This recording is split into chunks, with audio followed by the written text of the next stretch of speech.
Olá, seja muito bem-vindo a mais uma aula de Teologia aqui no Instituto Teológico Batista Missionário. Eu sou o professor Gabriel e hoje nós vamos falar acerca da eclesiologia. É um ramo da teologia que nós tratamos acerca da igreja, tá? Nós estaremos refletindo um pouco sobre ela, compreendendo melhor a importância da igreja na face desta terra. Nessa aula, meus irmãos, nós vamos compreender melhor os objetivos da igreja, a organização da igreja, os ofícios ministeriais da igreja e as ordenanças da igreja, tá? Então nós trataremos desses pontos nos quais nós vamos nos aprimorar, tá? É interessante, meus irmãos, nós começarmos a distinguir o que não é igreja, né? Porque é muito comum nós vermos compreensões erradas acerca do que é a igreja, tá? Então, o primeiro ponto que eu quero tratar somente de 2 pontos aqui que é bem comum, tá, no nosso meio. Então, a igreja não é um prédio. Eu vou usar aqui a questão do Shelley, tá? O Shelley que está pronunciando. Quando usam o termo igreja, muitas vezes tem em mente um prédio, o qual possui características peculiares que o distinguem de outros. Vitrais, colunas na entrada, talvez uma torre, mas sempre, ao que parece, uma hipoteca. Podemos apontar a ele como faríamos com um banco ou teatro e dizer, ali é uma igreja aqui. Então, o que Shelley está falando aqui, né? Que muitas vezes as pessoas, elas olham as características do prédio da igreja e entendem que a igreja é isso, é um prédio. Mas nós temos que compreender que a igreja não é um prédio. A igreja é um ajuntamento dos santos, como nós aprendemos na primeira aula de eclesiologia, tá? Então nós temos que compreender isso e desmistificar essas questões. A igreja também não é uma denominação. O que é uma denominação? Uma denominação não pode ser considerada a Igreja de Cristo, pois o próprio nome esclarece que é a maneira como um grupo se denomina. Olha que interessante. A diversidade de denominação é derivada das linhas interpretativas e, portanto, devemos considerar as limitações humanas de compreender a Igreja em sua plenitude. Olha que interessante. Então, a denominação é um mito dizer que é a igreja. Um exemplo, a Igreja Batista é a igreja verdadeira. A Igreja Assembleia de Deus é a igreja verdadeira. A Igreja Presbiteriana do Brasil é a igreja verdadeira. A Igreja Metodista, na verdade, é a igreja verdadeira. Então, a gente vê ainda hoje, nos nossos dias, que algumas pessoas entendem que a denominação dela é a igreja. E esquece que outras denominações também existem e que também fazem parte do corpo místico de Cristo, né? Nós não devemos ter essa mente fechada nesse quesito, nós devemos compreender que as denominações, elas derivam de interpretações. Então, um exemplo, a igreja luterana, ela deriva de muitas questões de Lutero. A igreja metodista, ela deriva de muitas questões de John Wesley. A igreja presbiteriana, ela deriva de muitas questões de João Calvino. Então nós devemos compreender que as igrejas, as denominações, elas são linhas interpretativas nos quais nós devemos nos alinharmos na qual se enquadra na nossa linha interpretativa. Mas isso não quer dizer que as outras denominações não sejam igreja também. Nós, lembrando, somos seres humanos e somos limitados, tá? A nossa hermenêutica é limitada, é afetada pela queda, né? Então nós devemos compreender isso. Muitas outras questões aqui de mitos, mas não vou me ater para que nós venhamos compreender melhor o conteúdo, tá? Vou trabalhar aqui com o Kelly novamente, o Shelley, e eu vou tratar do livro A Igreja, o Povo de Deus. Esse livro é um livro fino, meus irmãos. Eu indico estarem lendo, tá? É uma leitura muito agradável, uma leitura fácil e rápida. Então, para quem está começando, é ótimo. É interessante ler assim quando você estiver na aula de eclesiologia, porque você vai compreender o livro e você vai escutar acerca de eclesiologia. Então, isso vai ser algo marcante, tá? Então, Kelly, ele tem um capítulo do livro que chama Mitos e Significados. Então, novamente, a gente quebrando alguns mitos, ele diz assim, ó, o mito da igreja como irmandade. Esta é uma visão da igreja distorcida pelo individualismo. Ela afirma que sempre que grupos de cristãos se reunirem em comunhão espiritual, ali está a igreja. Olha que interessante o que Shelley fala, meus irmãos. Nós vemos que muitas pessoas, elas entendem aquele texto onde 2 ou 3 ou mais estão reunidos ali, e ali se faz presente o Senhor. Mas uma regra básica de hermenêutica que eu quero que vocês gravem é a questão de vocês lerem os versículos anteriores e lerem os versículos posteriores, para que vocês possam ter uma compreensão melhor acerca do que aquele versículo, do que aquele capítulo está querendo dizer, né? E nós vemos que naquele contexto se fala acerca de uma questão que está sendo discutida ali, né? Para que o irmão se arrependa. Então os irmãos ali, entre 2 ou 3, eles estão ali como testemunha. E eles estando como testemunha, Deus também se faz presente como testemunha. Isso não significa que aquele versículo está se referindo à igreja, entendeu? Então ele quebra esse mito, né? A igreja, na verdade, é uma reunião, uma comunhão institucional de crentes. Ele defende a institucionalização da igreja, tá? O Keller. É uma visão teológica dele, mas que é interessante a gente abordar, tá? Então, quando às vezes você vê alguns grupos se reunindo, isso não significa que aquele grupo é uma igreja, tá? A igreja é um ajuntamento dos santos, onde eles se reúnem ali frequentemente, tá? E passam a se tornar uma instituição, uma denominação, e passam a ter uma liturgia. Isso forma a igreja, isso faz parte da igreja de Cristo, né? Isso é o que Kelly fala. O segundo mito que Kelly trata é o mito da igreja invisível. Esta é a visão da igreja distorcida pelo gnosticismo. Quando alguém diz, não pertenço a igreja alguma, sou membro do corpo de Cristo, não pertenço a igreja alguma, ele está fazendo a filiação em Cristo um assunto particular, místico, um relacionamento obtido em separado de qualquer prática, instituição ou cerimônias terrenas. Olha que interessante, meus irmãos. Isso não é a questão daquela igreja invisível que nós aprendemos na eclesiologia na aula 1, tá? Mas Kelly ele diz aqui mais acertadamente acerca daqueles que falam que nós demos o nome de desigrejados, né? Certamente você já ouviu falar, por que eu preciso ir para a igreja? A Bíblia nos diz que a igreja não somos nós, né? Eles sempre falam isso. Mas na verdade não. A Bíblia ela diz que a igreja é o ajuntamento dos santos, onde nós nos reunimos para nos edificarmos um ao outro. E é isso que Shelley está querendo dizer aqui, né?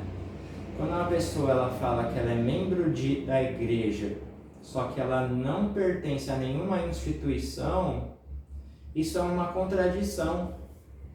Porque como você pode fazer parte do corpo de Cristo se você não faz parte fisicamente aqui na terra da igreja, da comunhão, você não participa da ceia, você não participa das ordenanças? Isso é uma contradição total, tá? Eles não entendem, essas pessoas elas não entenderam o que é a igreja, tá? Elas acham que a igreja é uma igreja invisível, que não precisa se reunir, mas basta você conseguir estar em casa buscando a Cristo. Não é assim, não funciona desta maneira. Nós temos que fazer parte de um grupo de crentes, nós temos que fazer parte de um grupo de comunhão, onde todos estão alinhados ali nas questões e edificando um ao outro. Isso não significa que não tenha situações de talvez algum missionário, algum lugar onde os irmãos não podem se reunir, que eles não conseguem fazer esse tipo de reunião e que eles não são igreja. Isso não significa isso. Mas, quando eles tiverem a oportunidade de estarem se reunindo, como nós hoje podemos fazer, certamente eles irão fazer. Então, eles não estão fazendo isso porque eles não querem, mas sim a situação não permite. Então, nós temos que compreender esse tipo de anomalia que tem dentro da igreja, para que nós não venhamos cair nessa lábia dos desigrejados, tá? Quero lhe falar mais de 2 mitos. O mito da igreja original. Esta é uma visão da igreja deturpada pelo primitivismo, tá? Esse mito encontra-se entre os que apelam constantemente para a igreja do Novo Testamento, como se o primeiro século tivesse somente uma igreja, sendo ela o ideal para todas as eras. Olha que interessante. Isso aqui é frequente, tá, meus irmãos? Muitas pessoas elas entendem que nós devemos fazer a igreja como a igreja do primeiro século surgiu. Como ali eles se reuniam, nós devemos nos reunir. E na verdade, meus irmãos, nós temos que considerar sempre a cultura e o contexto da época. Então tem uma palavra, Zeitgeist, em alemão, que significa o espírito do tempo. Nós temos que compreender o espírito do tempo. Então, muitas vezes, uma igreja que está em um lugar nobre da cidade, se vai fazer uma outra sede num local onde tem uma comunidade, a própria liturgia ela muda, né? Você não pode você não pode colocar um pregador talvez que pregue expositivamente sem dar muita emoção. Talvez você não possa ficar muito tempo na palavra. Talvez você tenha que ensinar os irmãos ali a como fazer uma liturgia dependendo do contexto na onde ela está e compreendendo melhor a situação no qual ela vive, porque senão a igreja não frutifica, tá? E essa ideia, ela entende todas as igrejas têm que se voltar para a igreja do primeiro século, mas lá o contexto era outro, tá? O contexto era de uma igreja sendo formada, é um contexto da igreja que estava ali próxima dos apóstolos, é uma igreja ali que talvez não tinha se institucionalizado ainda, né? Então nós devemos compreender que essa questão de buscar a igreja original, só uma igreja daquele modelinho, não funciona isso, meus irmãos. A igreja, ela funciona, ela é uma unidade na pluralidade, ou seja, nós temos diversas denominações que em essência é um, mas dependendo do contexto onde ela se encontra é diferente. Nós devemos compreender isso e nós devemos compreender que isso não é algo que não é bíblico. Quando você vê Paulo em Atenas pregando, ele não cita Jesus ali, mas ele conversa com o contexto dos filósofos. Então ele compreende o contexto daquela onde ele está para poder pregar o evangelho àquelas pessoas, né? Então o quarto mito ali que Kelly fala, ele fala o mito da igreja como doutrinária. Essa visão da igreja obscurecida pelo intelectualismo. Trata-se de uma distorção encontrada entre os cristãos que insistem interminavelmente sobre uma doutrina pregada corretamente, tá? Então esse mito aqui, ele é uma questão intelectual. Então, um exemplo, a igreja presbiteriana, ela é de uma doutrina calvinista. Então ela entende que todas as igrejas devem ser calvinistas. Estou dando um exemplo, tá? Não falando que a igreja presbiteriana faz isso. Pelo contrário, os nossos irmãos entendem e compreendem da maneira no qual eu estou passando para vocês. Mas tem algumas deturpações. Existem o hipercalvinismo, calvinismo e existem o calvinismo moderado. Então nós temos que compreender essas distinções. Em tudo nós temos que ter equilíbrio, tá? Então nós não devemos, se a minha igreja segue uma linha arminiana, a questão da outra igreja seguir uma linha calvinista, isso não significa que ela não faz parte da igreja, mas sim de que ela interpreta algumas questões não essenciais de uma maneira distinta, tá? Mas isso não fere as questões essenciais. Agora nós vamos falar um pouco sobre os objetivos da igreja, a missão da igreja, né?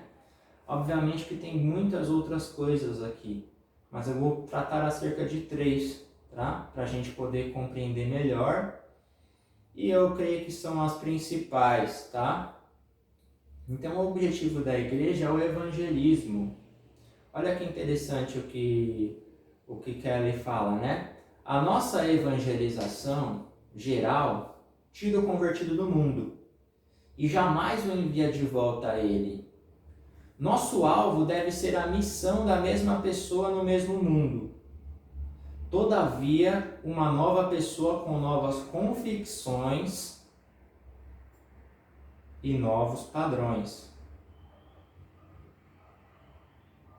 Se o primeiro mandamento de Jesus foi vinde, olha que interessante, genial isso aqui. O segundo foi ide. Devemos reentrar no mundo de que saímos, só que agora como embaixadores de Cristo. Olha que interessante. Nós não devemos ser uma igreja fechada, uma igreja que não sai para fora. Nós devemos tirar as pessoas do mundo e, através do evangelismo, através da pregação do evangelho, elas devem ter um novo nascimento e serem uma outra pessoa. E quando ela se formar, ela criar uma maturidade, nós enviarmos novamente para o mundo, ou numa missão, ou algo do tipo, ou em seu próprio convívio diário.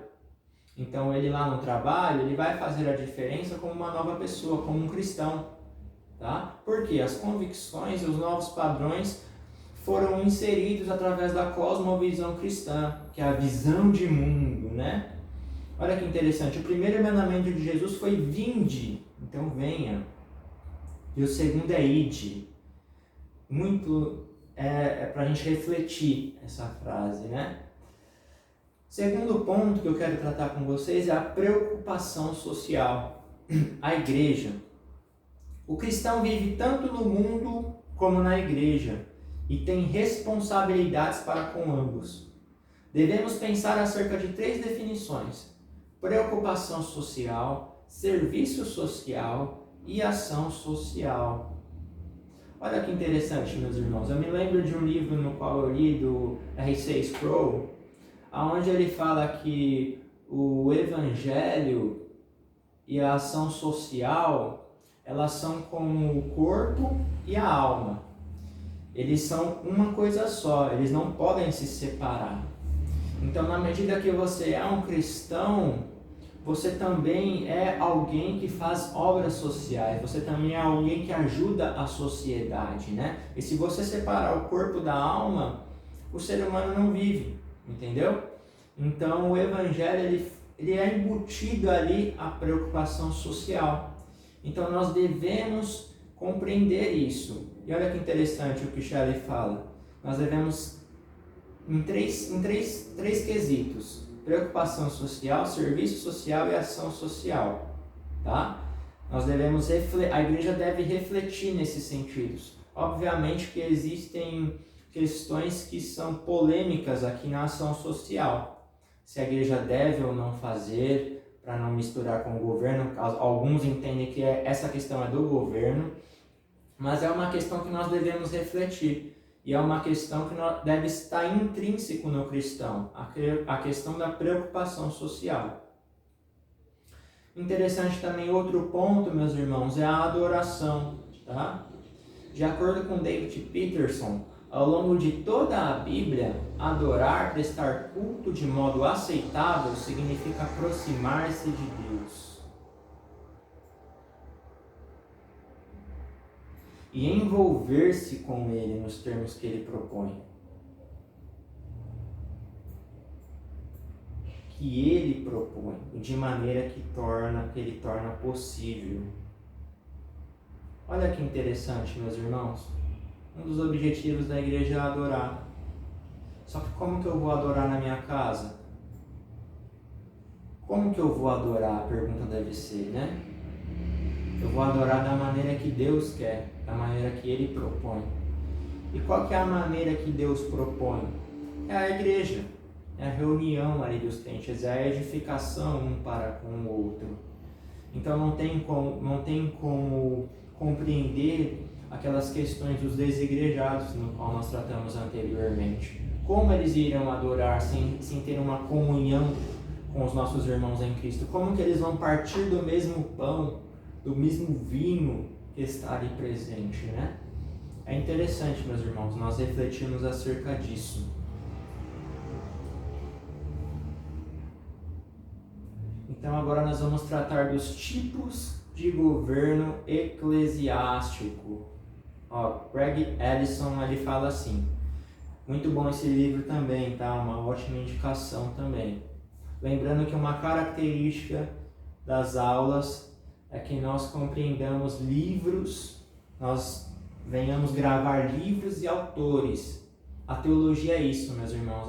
O nosso objeto de trabalho são livros, são a leitura.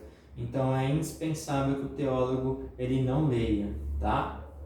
Então Greg Ellison diz assim: várias abordagens têm sido seguidas ao tratar dos diversos tipos de governos empregados pela igreja ao longo da história. Embora tenha seus críticos, é bastante simples e tradicional e divide os diversos tipos de governos eclesiásticos em três formas: episcopal, presbiteriano e congregacional. Tá? Então nós vamos tratar de três tipos de governo, que são os mais comuns. Para que isso, Gabriel? Para que possamos compreender a igreja que nós estamos. Quando você tiver uma aula assim, no final da aula você vai compreender melhor, você vai numa instituição e você vai saber se a igreja é episcopal, presbiteriana, congregacional. Isso vai influenciar a maneira que você escolhe talvez uma igreja para você congregar, tá? E muitas pessoas não entendem isso e nem fazem ideia, tá? Isso é interessante nós sabermos, porque hoje a igreja é institucionalizada. Então, primeiramente, nós vamos tratar acerca do episcopal. O modelo episcopal refere-se à forma de governo da igreja por um bispo, que vem da palavra grega episkopos, que exerce autoridade suprema. Um conceito fundamental é a diferenciação entre bispos e presbíteros, de acordo com o qual os primeiros exercem a autoridade final da igreja. Tá? Então, uma característica diversa aqui dos outros governos eclesiásticos é que o episcopal ele entende que o bispo é diferente de presbítero. Enquanto nós vamos ver que outros tipos de governo eles entendem que são sinônimos, são a mesma pessoa. Tá? E é interessante isso nós sabermos. Um exemplo, a igreja anglicana lá da Inglaterra, ela é nesse formato episcopal. A igreja católica romana, A igreja também metodista é assim, tá? Então sempre tem um bispo ali em cima governando os presbíteros que estão ali governando a sua igreja local, tá? Então existe a diferenciação entre bispo e presbítero. Então eu vou tratar aqui acerca de umas bases teológicas, não vou me aprofundar porque nós não temos tempo, mas isso você pode ver na sua casa aí também, as bases teológicas nos quais eles usam. Os proponentes da forma de governo episcopal valem-se das escrituras e da tradição da igreja para apoiar essa estrutura de governo. Olha que interessante. Eles se utilizam da tradição da igreja. Tradição da igreja e, óbvio, das escrituras, né? Quanto à base bíblica, o comissionamento e envio por Jesus tanto dos 12 discípulos quanto dos 70, a relação entre o apóstolo Paulo e aqueles que o auxiliavam, que eram Timóteo e Tito, e a relação entre Timóteo e Tito e aqueles que eles ordenavam e nomearam, né? Olha que interessante. Então eles se baseiam nessa seguinte lógica. Jesus, ele era o bispo que enviou os 12 apóstolos, que ali seriam os presbíteros. Jesus era o bispo que enviou os 70 discípulos, que ali eram os presbíteros. O apóstolo Paulo, naquele sentido, significava ali a questão do bispo. E aqueles que eles auxiliavam, Timóteo e Tito, eram os presbíteros. E olha que interessante, em outro quesito, e mais para frente, Timóteo e Tito eram o bispo ali daquelas igrejas, e eles ordenaram e nomearam presbíteros, que seriam seus governados. Então eles usam essas bases bíblicas, essa questão lógica e a tradição da igreja também, porque essa forma de governo eclesiástico foi a primeira na história da igreja, tá? Então a igreja ali ainda com as suas raízes apostólicas, depois que os apóstolos morreram, os discípulos deles ficaram ali, né? E eles acabaram sendo os líderes da igreja naquele momento. Então a igreja entendeu que ali eram os bispos, tá? E né, para ser mais direto, na igreja católica entendiam mais para frente, formulariam a questão do papado, que é o sumo pontífice, né? Agora nós vamos para o governo presbiteriano. A forma de governo presbiteriano refere-se à forma de governo da igreja por presbítero, que vem da palavra grega presbuteroi, como representantes da igreja. A forma de governo presbiteriano tem dois ofícios eclesiásticos, presbíteros e diáconos. Olha como já muda aqui. Faz distinção entre presbíteros docentes e presbíteros regentes. O presbítero docente é formado em um seminário e ordenado por um presbítero. E quando chamado por uma igreja local, é responsável pelo ministério da palavra, pela ministração do batismo e da ceia do Senhor. E pela liderança dos presbíteros governantes. Quanto aos últimos, são propriamente os representantes do povo, escolhidos por ele para exercer governo e disciplina, em conjunto com os pastores e ministros. Entende-se que esse ofício, pelas Sagradas Escrituras como governo e para aqueles que governam bem, mas que não trabalham na palavra e na doutrina. Tá? Olha que interessante, para simplificar. Então, o tipo de governo presbiteriano, que é o tipo de governo aderido na Igreja Presbiteriana do Brasil, eles entendem que existe somente dois ofícios, o presbítero e o diácono. Então ele entende ali que o bispo, o ancião ali são palavras sinônimas. Porém, dentro desses presbíteros, eles entendem que há duas divergências entre os presbíteros docentes e os regentes, tá? O docente é aquele que é responsável pela palavra, pela igreja local, pela ministração das ordenanças, tá? E eles são formados em seminários. Já os presbíteros regentes, eles são presbíteros que ali são representantes do povo, mas que não necessariamente são aqueles que pregam a palavra, são aqueles que têm aquela vocação pastoral de poder pregar a palavra de uma forma que a igreja compreenda, que a igreja cresça, mas eles têm uma forma mais administrativa, tá? Então eles conseguem lidar melhor com o povo, com o público ali, eles são auxiliares daqueles presbíteros docentes, tá? Então a base bíblica dele, a distinção fundamental entre os tipos de presbíteros é baseado principalmente em 1 Timóteo 5,17. De acordo com a forma de governo presbiteriano, Paulo trata de dois grupos diferentes. Olha que interessante. Os presbíteros que governam bem e os que trabalham na pregação e no ensino. Então nós vemos que também esse tipo de governo eclesiástico possui base bíblica. E eles entendem que a lógica que Paulo faz ali em 1 Timóteo, ele separa os tipos de presbíteros, tá?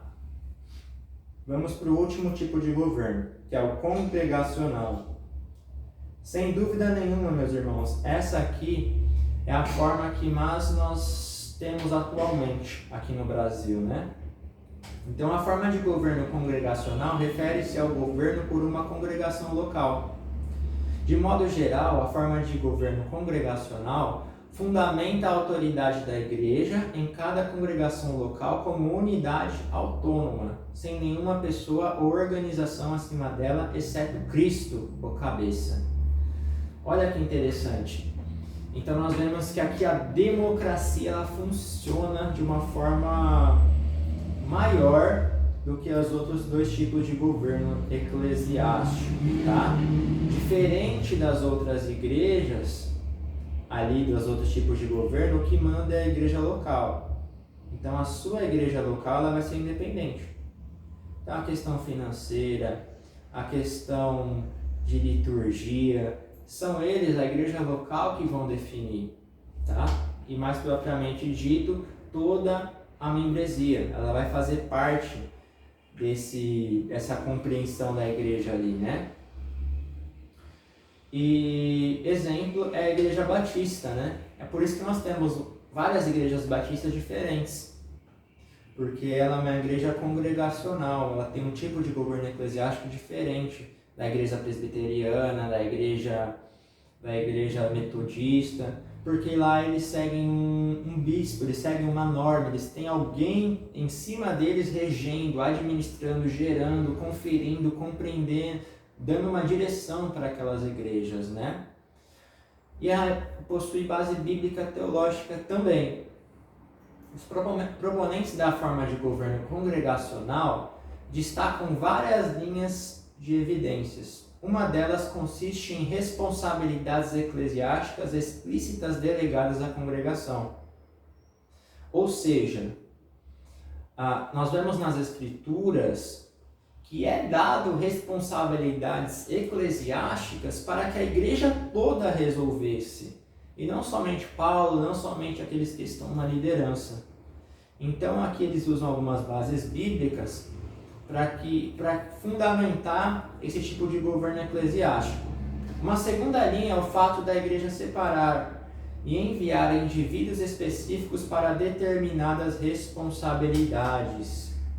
Olha que interessante. Então eles falam que quando alguém foi enviado, um exemplo, Paulo, ele foi enviado por uma igreja, e ali a igreja se referia a todos os membros, todas as pessoas ali da igreja local, e não necessariamente do presbítero. O presbítero enviou Paulo. Não, as escrituras eles falam que não diz isso. Ele diz que a igreja enviou missionários, então eles têm essa base bíblica, essa compreensão, essa lógica para que possa ter esse tipo de governo eclesiástico, tá? E uma terceira linha, nas cartas das 7 igrejas, a linha Apocalipse, Jesus Cristo dirigiu-se cada uma delas como uma entidade individual. Olha que interessante. Então, o tipo de governo eclesiástico, ele defende quando Jesus ali fala acerca para as 7 igrejas, ele se refere a toda a membresia. e não só os presbíteros e bispos, porque isso significa que a igreja, que o tipo de governo eclesiástico é um ali, e esse tipo de governo eclesiástico é o congregacional, eles entendem, né? Passando agora para os ofícios ministeriais. Nós falamos acerca do governo ministerial, agora vamos falar sobre os ofícios ministeriais. Então aqui eu vou tratar acerca da teologia sistemática de Franklin Ferreira, tá? Uma obra muito boa também. Ele diz assim, ó, de acordo com o Novo Testamento, os ofícios eclesiásticos eram divididos em grupos. O primeiro grupo, composto dos oficiais gerais, constituía-se dos ministros itinerantes que serviam voluntariamente às igrejas. E por isso não mantinha ligação direta, ligação oficial com as congregações. O segundo grupo era composto pelos oficiais locais, escolhidos pela igreja para o exercício de suas funções. Havia apenas 2 oficiais na igreja local, os bispos e os diáconos. Olha aqui, ó, Frank Ferreira entende que os bispos ali e presbíteros são a mesma coisa, tá? Então, quando você lê uma teologia sistemática ou uma obra, você tem que compreender a visão do que o autor ele prega e ele defende, porque isso influencia na sua escrita, tá? Nem tudo que ele escrever, às vezes, é o que você acredita ou o que você defende. Mas nós devemos sim ler todas as obras de todos os tipos de governos eclesiásticos e de todos os tipos de linhas teológicas, para que possamos ter uma compreensão melhor acerca da teologia em um todo, né? E ele fala ali que os ofícios eram divididos em 2 grupos. Então, os primeiros, eles se constituíam de voluntários da igreja, que iam de igrejas em igrejas, né? Que não paravam em uma igreja só e que ali pastoreava, e daqueles que eram escolhidos pela igreja, né? Ele chama aqui dos oficiais gerais. O segundo grupo era composto de oficiais locais, me desculpe. Então, os oficiais locais eram aqueles que são escolhidos pela igreja e que ali estão pastoreando aquela igreja, né? Então, ainda com Frank Ferreira, o primeiro ofício ministerial, que são os oficiais gerais, que ele entende, ele é dividido em 3 grupos ali, né? Apóstolos, profetas e evangelistas. Então, esses tipos de pessoas que possuem esse título estão nesse grupo aqui de oficiais gerais. Os apóstolos são pessoas comissionadas especialmente por Cristo para formular e propagar o Evangelho. Seu comissionamento era feito diretamente por Cristo. Olha aqui, ó. Uma característica do apóstolo. Diretamente por Cristo. Então, muitas pessoas aí que se dizem apóstolo,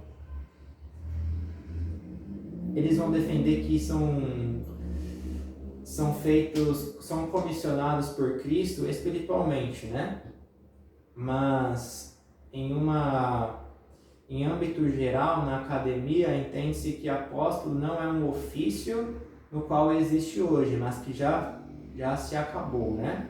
E suas prerrogativas apostólicas, comprovadas por sinais miraculosos. Olha uma característica dos apóstolos também. Sinais miraculosos. Nesse sentido, a função dos apóstolos foi única e irrepetível. Olha a visão de Franklin Ferreira. Eles receberam a revelação, que é o sentido e a mensagem da igreja. Olha a revelação que foi revelada a eles, as escrituras, muitos deles, né? Muitos deles foi revelado e eles foram lá e escreveram. Isso se tornou a nossa base. doutrinária das Sagradas Escrituras. O outro grupo são os profetas. Pessoas dotadas de poder para discernir os propósitos redentores de Deus, tanto para os eventos futuros, como para as relações espirituais no presente. Olha que interessante, meus irmãos. Aqui tem pessoas que entendem que os profetas, que a função dos profetas já cessou, tá? E tem outras vertentes que entendem que profetas ainda existem por discernir propósitos redentores de Deus para eventos futuros, né? Então isso você vai ter que filtrar quando você lê alguma obra. Frank Ferreira mesmo, ele crê que os profetas já cessaram, tá? Mas essa aqui eu estou explicando para vocês que esses ofícios, eles fazem parte do primeiro grupo dos ofícios gerais. Evangelistas, mencionados apenas 3 vezes no Novo Testamento. Olha que interessante, não foi muitas vezes que foi citado nas Escrituras. Era um ministério itinerante, que desbravava novos territórios. Então nós vemos que hoje muitas pessoas são chamadas de evangelistas, né?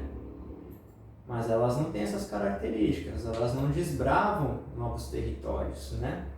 Elas não possuem, às vezes, o ministério itinerante, tá? Então essas são características para que possamos compreender melhor, meus irmãos. Quando alguém é chamado de apóstolo, profeta, evangelista, e hoje em dia, você vai ter uma compreensão melhor acerca das características que foi ensinada aqui na aula, se aquela pessoa ela possui.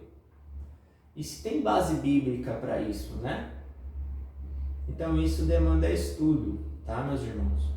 Então vamos para o próximo grupo, que é os oficiais locais, tá? Então o Franklin Ferreira, ele entende que o bispo, o presbítero e ancião, eles são as mesmas pessoas, são sinônimos, tá? O oficial principal da igreja local era o presbítero. Este mesmo oficial era também chamado de ancião ou bispo e pastor. Presbítero e bispo descrevem o mesmo ofício no Novo Testamento, mas o termo presbítero é o mais usado, tá?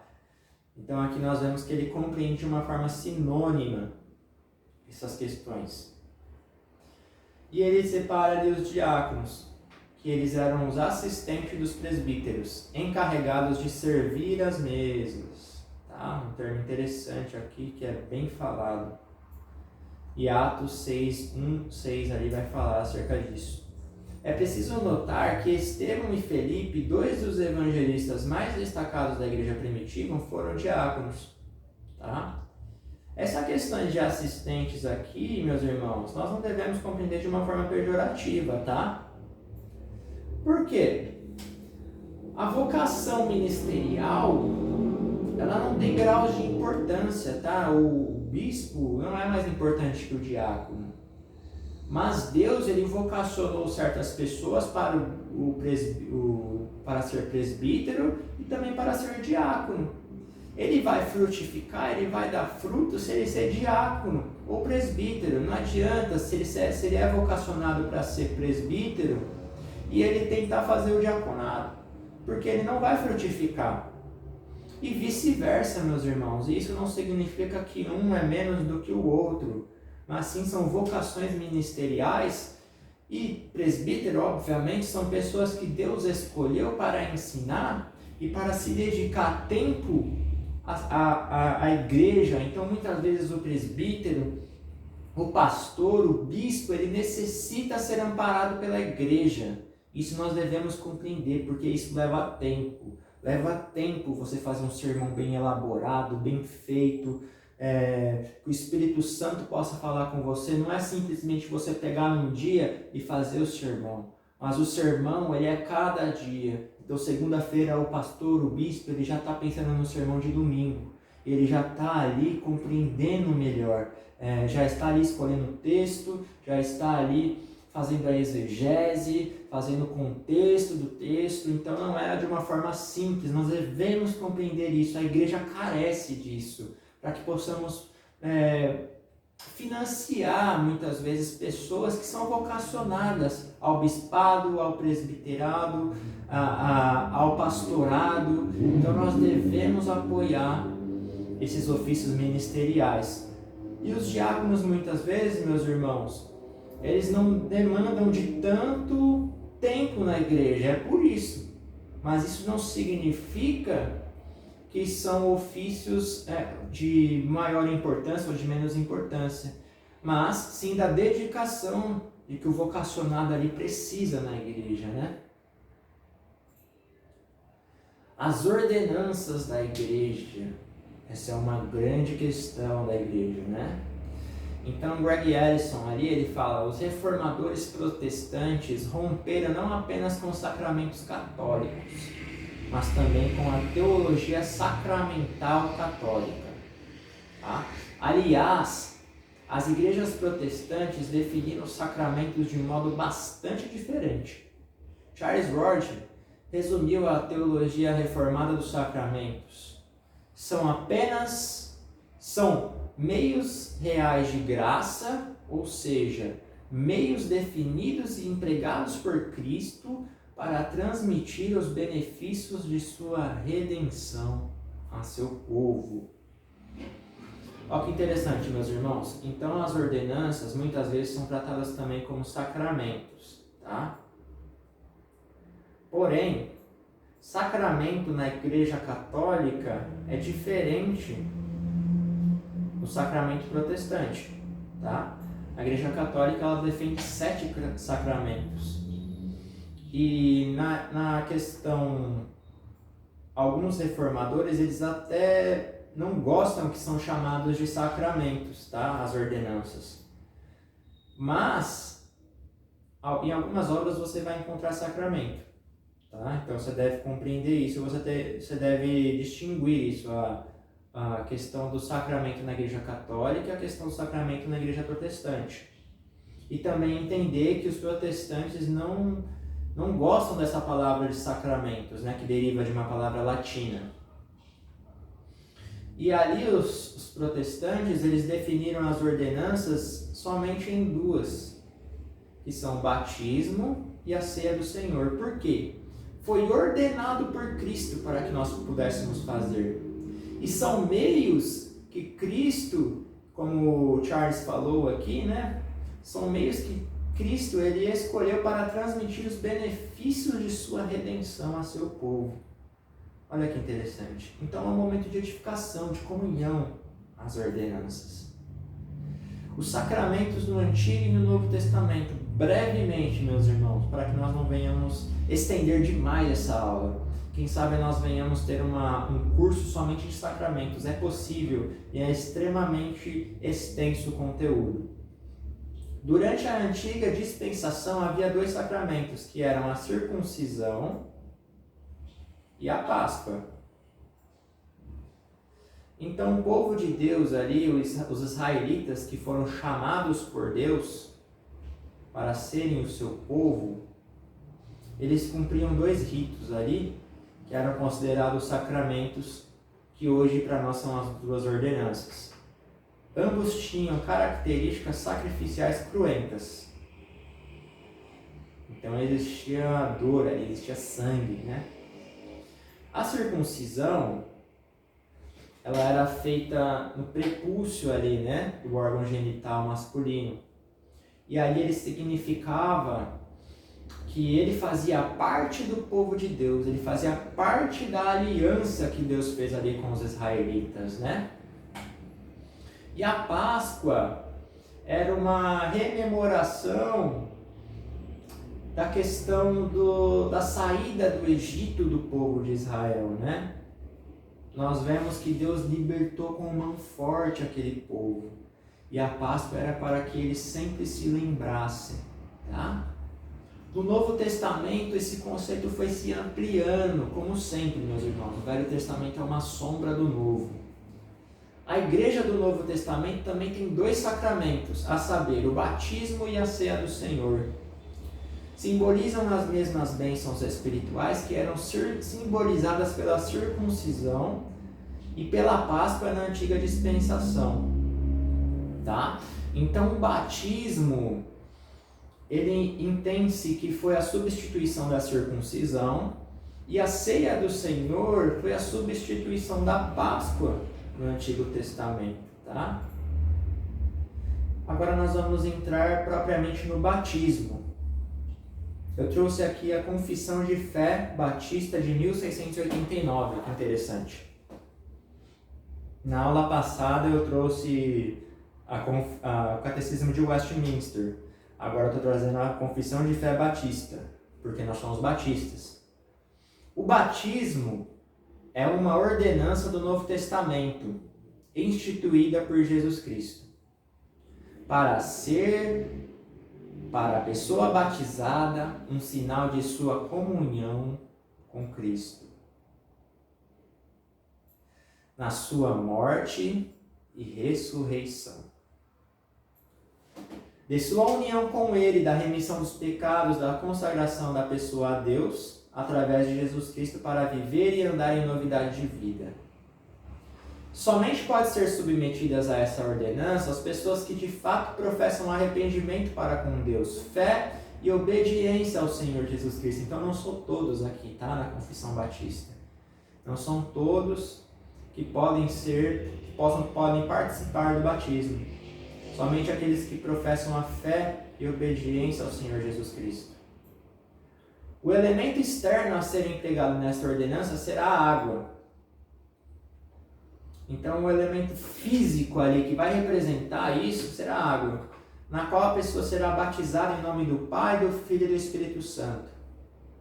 Para a devida administração desta ordenança é necessária a imersão, ou seja, a subversão da pessoa na água. Olha que interessante. Por quê? Porque é uma confissão batista. A confissão batista, ela defende a imersão. Então, na confissão dela tem que estar lá. Você está entendendo? Então, nós como teólogos devemos compreender isso. Tá? Essas características das igrejas. Isso vai fazer com que nós compreendamos melhor a igreja e a igreja no qual nós estamos congregando. Tá? Então, a definição de batismo da Confissão de Fé Batista é essa. Greg Allison, ainda, historicamente, ele fala que tem 3 formas de batismo que têm sido praticadas na igreja. A imersão, que é mergulhar uma pessoa inteiramente na água e depois levantá-la da água. A efusão, de uma boa quantidade de água sobre a cabeça da pessoa. E a aspersão, de uma pequena quantidade de água sobre a cabeça da pessoa. Então nós temos 3 formas de batismo. E as 3 formas, elas têm argumentos lógicos e às vezes tentam trazer argumentos bíblicos ou da tradição cristã, tá? Isso é uma grande questão, é uma grande polêmica a ser debatida e a ser estudada, tá? Agora nós vamos falar acerca do pedobatismo e do credobatismo. O que são isso? Então eu vou falar mais propriamente do pedobatismo reformado, tá? Porque o pedobatismo católico é diferente, tem distinções entre eles, tá? O católico, ele entende que os meios sacramentais, eles são meios de graça e que mas estão inerentes na questão ali do sacramento. Então, o bebê que ali é batizado, ele é inserido na igreja e ele é tido ali como salvo por causa da questão eclesiástica, da questão da igreja. Mas nós vamos falar propriamente do pedobatismo reformado, tá? De acordo com Berkoff, apesar das escrituras não afirmarem o batismo de crianças e não possuir nenhum caso na mesma, não significa que não possui embasamento bíblico. O mesmo articula 4 argumentos, que são: primeiro, baseia-se fortemente na aliança abraâmica. Segundo, essa aliança continua em vigor. Terceiro, as crianças do Antigo Testamento recebiam a circuncisão como sinal. Quarto, como substituto da circuncisão, o batismo é o sinal e selo iniciatório da nova aliança da graça. Então, a compreensão reformada do pedobatismo, que é propriamente a visão da igreja presbiteriana, ela entende que quando você ali pratica o batismo em uma criança, você está inserindo ela na aliança no corpo de Cristo. Como as crianças eram circuncidadas ali no Antigo Testamento. Então a base que eles tomam é a questão da aliança. Então, se Deus fazia isso na antiga aliança com os israelitas e com as crianças, por que não fazer na nova aliança, né? Então ele tem essa lógica. E a gente vai falar propriamente do credo batismo, que é o que os batistas eles creem, né? A justificação é constituída de 3 elementos bíblicos. O primeiro é a ordem, a ilustração e a análise bíblica do batismo. O segundo é a necessidade de ouvir o Evangelho e responder a ele com arrependimento e fé, seguidos de batismo. O terceiro é a prática do batismo na igreja primitiva. Tá? Olha que interessante. Então aqui, Jesus ele fala para os seus discípulos, vá e preguem a minha palavra e batizem, né? Então ali tem um argumento bíblico disso, né? O segundo é a necessidade de ouvir o Evangelho e responder ele com arrependimento e fé.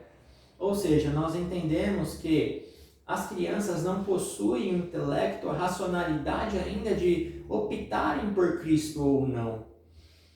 E isso, na visão batista, entende-se que é necessário. O terceiro elemento é a prática do batismo na igreja primitiva.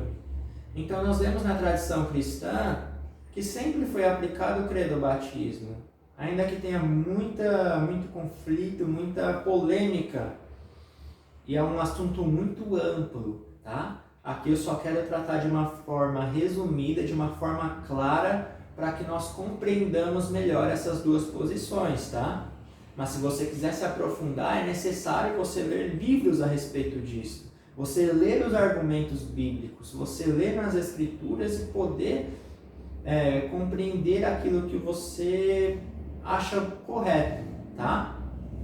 Mas é interessante notarmos, meus irmãos, que isso não significa, o batismo não significa que a pessoa é salva, tá? Então, não significa que a salvação dela é inválida. Vou te dar um exemplo, melhor falando. Se um presbiteriano muda para uma igreja batista, aquele batismo de aspersão que foi feito com ele não é necessário fazer novamente. Porque ele, na verdade, ele é um cristão.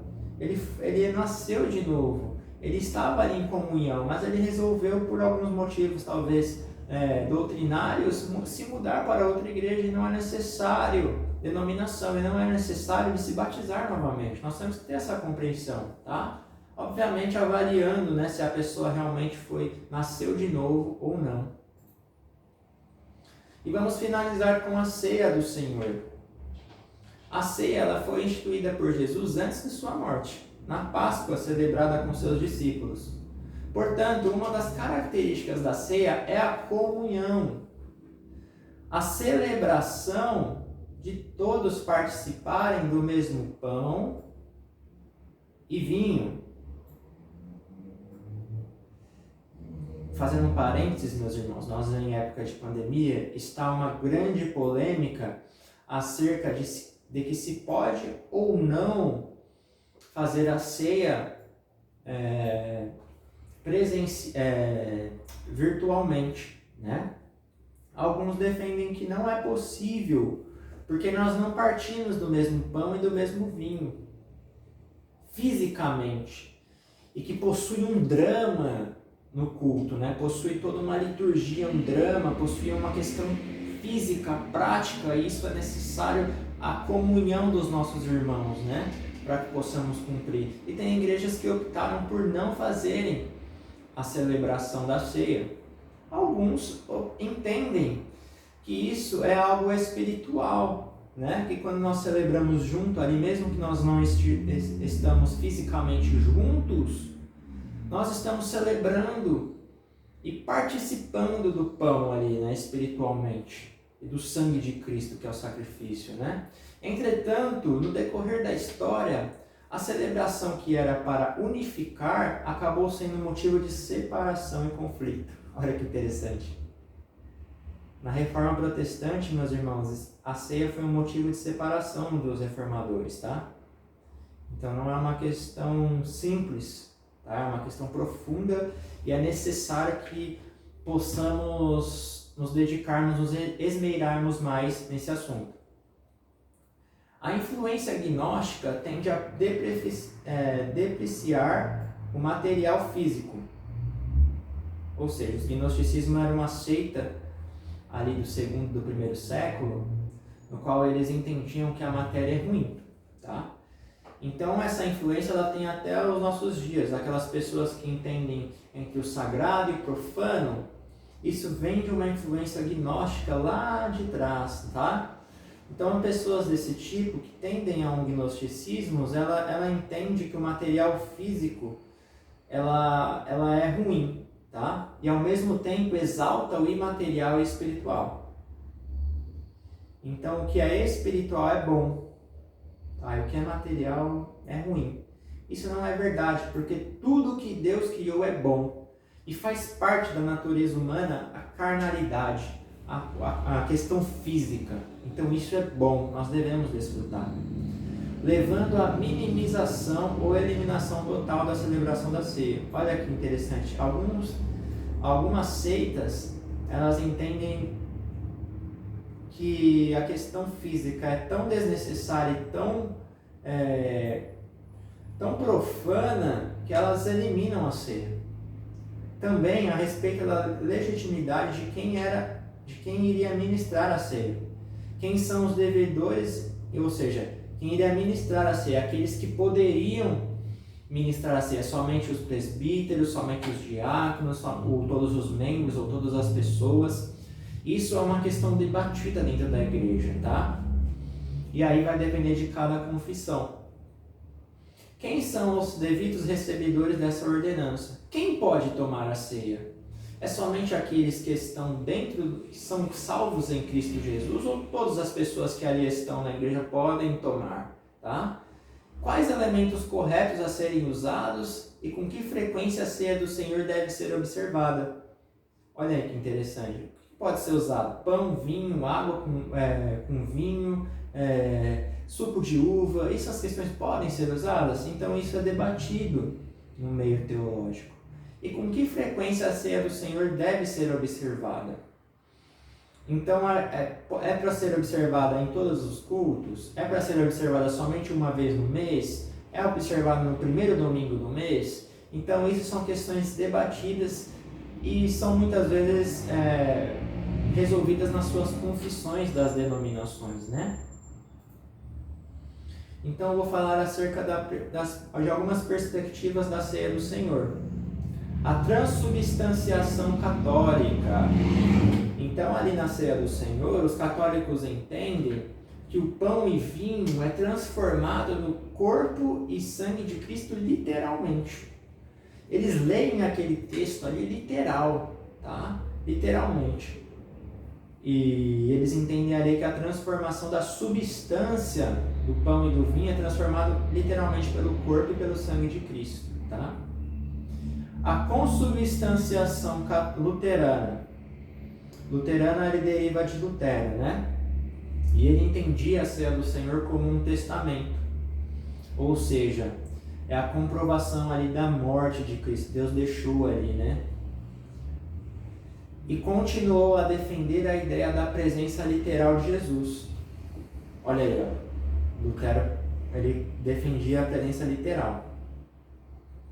Uma característica também da transubstanciação. Mas é diferente, tá? Mas ele não se transformando nos elementos como a Igreja Católica defende. Lutero entendia que Jesus se fazia presente, mas não se transformava nos elementos, não se transformava a substância dos elementos, mas ele estava com os elementos, né?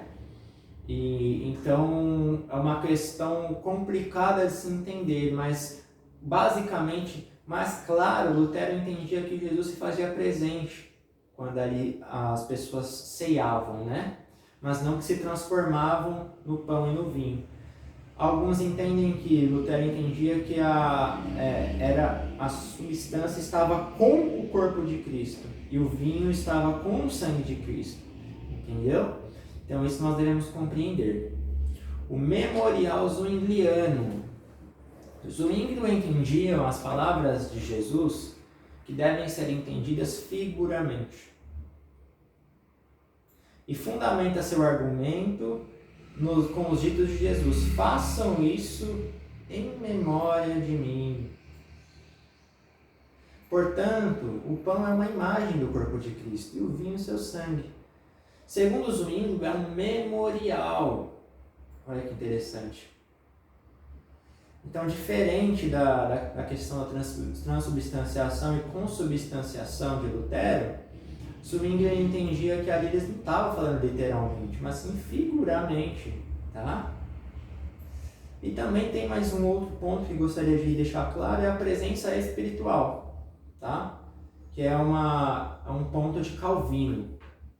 Ele entendia que Cristo se fazia presente espiritualmente.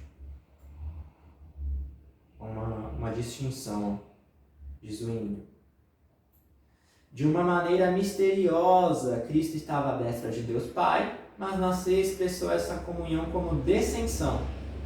Aí ele chamou de descensão isso.